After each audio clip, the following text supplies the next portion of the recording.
வெற்றிமாறன் படத்திலேயே மட்டமான படம்னா அந்த விடுதலை 2 தான்.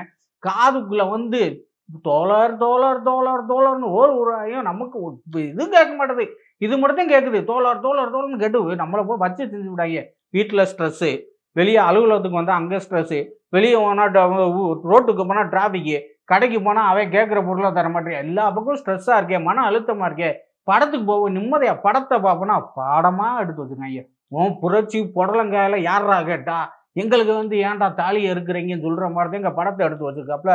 பெரிய புரட்சி பேசிட்டாரு. உண்மையிலேயும் வெற்றிமாறன் படத்திலேயே மொக்க படம்னா விடுதலை 2வ சொல்லலாம். இதுல புரட்சிலாம் பேசியிருப்பாய்ங்க.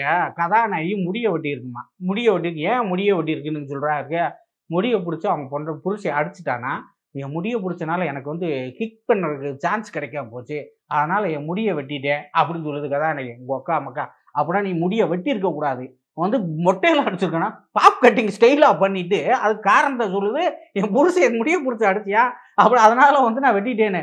வந்து என்னப்பா இதெல்லாம் லாஜிக் நாம அடுத்து இன்னொன்னு சொல்றாய்ங்க. அடுத்து திரும்ப முடிய வளர்த்துறேன். வளர்த்தோனே விஜய் சேதுபதி கேட்பாரு.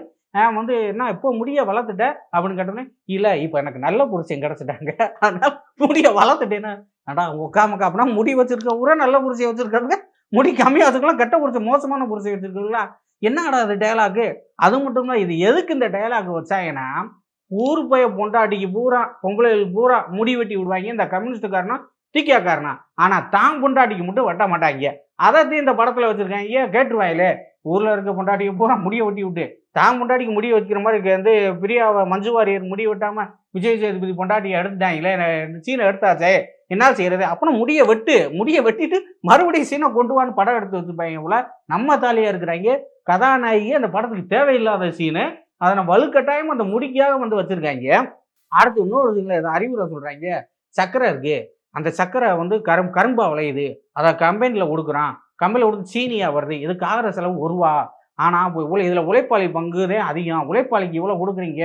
இது தவறு. முதலாளித்துவம் அப்படி இப்படின்னு பேசுறாங்க. அந்த நொட்டிலாம் இருக்கட்டும். தியேட்டர்ல வந்து டிக்கெட் போட்டு படம் பார்த்தா ரூ. 150 டிக்கெட் கொடுத்து படம் பார்க்குறேன். வெளியே வந்தா பாப்கார்ன் ரூ. 100 விற்கிறியான். அந்த பாப்கார்னுக்கு மூலப்பொருள் எவ்வளவு? அதே தியேட்டருக்கு வெளியே வந்தா வந்து பாப்கார்ன் ரூ. 10 பாக்கெட் விற்கிறேன். அதே அளவு ரூ. 100 நொட்டுறானே. இந்த புரட்சியை வந்து அந்த பாப்கார்ன் விற்கிறவன்ட்ட தியேட்டர் ஓனர்கிட்ட பேச வேண்டிய பேப் பயல்களா? எங்க தாலி ஏன்டா இருக்கிறீங்க? அது இந்த இது முதலாளிக்கிட்டே எல்லாம் பொங்க போகுது. இது பண்ணுது. அது மாதிரி தானே உனக்கு தானே வருது. வெற்றிமாறா உனக்கு தானே வருது. சூரிக்கு எவ்வளவு சம்பளம்? உனக்கு எவ்வளவு சம்பளம்? விஜய் சேதுபதிக்கு எவ்வளவு சம்பளம்? மஞ்சு வாரியருக்கு சம்பளம் எவ்வளவு? உன் படத்துல ஸ்டண்ட் மாஸ்டரா நடிச்சியால, துப்பாக்கி சுடுறப்பலாம் கீழே விழுகிற மாதிரி, அடி விடுற மாதிரி, மேல தவுற மாதிரி ஸ்டண்ட் மாஸ்டர் நடிச்சிருப்பாங்களே, ஸ்டண்ட் கலைஞர்கள். அவங்களுக்கு என்னத்த புடுங்குனீங்க?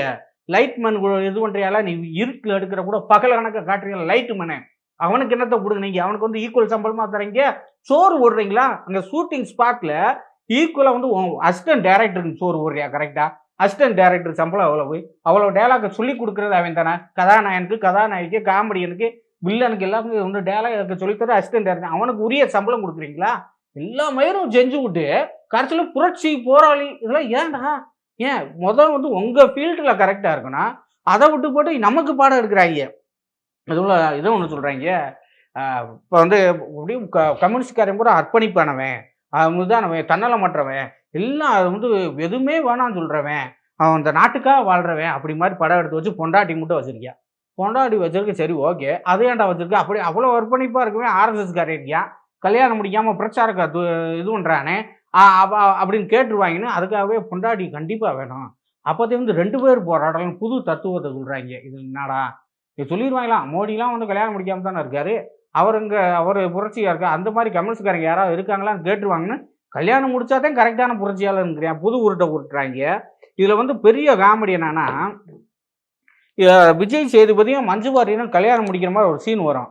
வந்து ஒரு கம்யூனிஸ்ட் அலுவலகத்தில் பின்னாடி வந்தா ஆறுமுக கோனார் இல்லம் கம்யூனிஸ்ட் மாவட்ட அலுவலகம் போட்டிருக்கேன். இங்கதே இவங்களோட ட்ரிக்கே இருக்கு. தமிழ்நாட்டில் இந்தியாவில் உங்க ஊர்ல ஊர்ல எல்லா ஊர்லயும் திமுகவுக்கு கட்சி ஆபீஸ் இருக்காதுங்க. அதிமுகவுக்கு இருக்காது, காங்கிரஸுக்கு இருக்காது, பாஜகவுக்கு இருக்காது. ஆனா கம்யூனிஸ்டுக்காரனுக்கு ஒரு ஆபீஸ் இருக்கும், ஒரு வீடு இருக்கு. அதனால் ஆட்டையை போட்டது. இந்த படத்துல ஆறுமுக கோனார் இல்லத்தை வந்து கட்சி ஆபீஸ் சொல்லி எப்படி ஆட்டையை போட்டு வச்சிருக்காங்களோ அதே மாதிரி ஒவ்வொரு ஊர்லயும் ஒருத்தவங்க வீட்டை வந்து ஆட்டையை போட்டு கட்சி ஆபீஸை ஆக்கிரமிச்சு வச்சிருப்பாங்க. அது இந்த படத்துல காட்டிட்டாங்க. அது தெரிஞ்சு செஞ்சாப்லையே தெரியாம செஞ்சாப்லையே தெரியல. அடுத்து இன்னொன்னு சொல்லுவாங்க, தீபாவளி போனஸ் வந்து கம்யூனிஸ்ட் கொண்டு வந்தது. இல்ல வந்து தீபாவளி போனஸ் கிடைச்சிருக்குமான்னு. தீபாவளி போனஸ் கம்யூனிஸ்ட் நொட்டுச்சு. தீபாவளி போனஸ் கொண்டு வந்தது பிஎம்எஸ், பாரதிய மஸ்தூர் சங்கம். அவங்க போராடி வந்து வந்து தங்கடிங்கிறவரு பிஎம்எஸ் ஆரம்பிச்சவரு. அவர் போராடி கொண்டு வந்தது. அந்த இயக்கம் கொண்டு வந்தது. அது ஆர்எஸ்எஸ் அமைப்பு. உலகத்திலே மிகப்பெரிய தொழிலாளர் அமைப்பு அது. அதே தீபாவளி போனஸ கொண்டு வந்து போராடி வாங்கி தந்தது. சொல்றாங்க வந்து அது வந்து கம்யூனிஸ்ட்ன்ட்டு உள்ளிட்டாங்க. ஏதோ ஸ்டிக்கர் ஒட்டுற டீம் தானே அவைங்க. அதத்தானே செய்வாங்க வந்து. மத்தபடி பார்த்தா வழக்கமான வெற்றிமாறன் படம் மாரி தான் இருக்கு. விஷுவலா இருக்கட்டும், மியூசிக் இளையராஜா நொறுக்கிட்டாரு. பேக்ரவுண்ட் மியூசிக்லாம் சமீபத்தில கேட்டது நல்லா இருக்கு. பாட்டு வந்து சமீபத்தில அவங்க கேட்ட படத்தில பாட்டு வரி புரியிற மாரி தமிழ் எழுத்துக்களால இது பண்ண பாட்டு தரமா இருக்கு. வந்து வேல்ராஜ் வந்து ஒளிப்பதிவு வந்து நம்மள உண்மையிலேயே நம்ம வந்து விஜய் சேதுபதியோட நடக்கிற மாரியே, மலைப்பகுதியில நடக்கிற மாரியே, இது பண்ற மாரியே, காட்டுக்குள்ள நம்மள கூட்டு போற மாரியே இருக்கு. வந்து ஒளிப்பதிவுல மாசா இருக்கு. வந்து திரைக்கதையிலே கொஞ்சம் இழு இழுன்னு இது பண்றாங்க. பேசிக்கிட்டே இருக்காய்ங்க. தொண தொண தொண தொண சச்சின் படம், சச்சின் விஜய் படம் அந்த படத்தவே ஓவர்டேக் பண்ற அளவுக்கு பேசுறாய்ங்க. காதுக்குள்ள தோழர், தோழர், தோழர், தோழர்ன்னு கேட்டுக்கிட்டே இருக்கு. எதுக்குடா எத்தன தோழர்ன்னு சொல்றாங்கன்னே புரியல.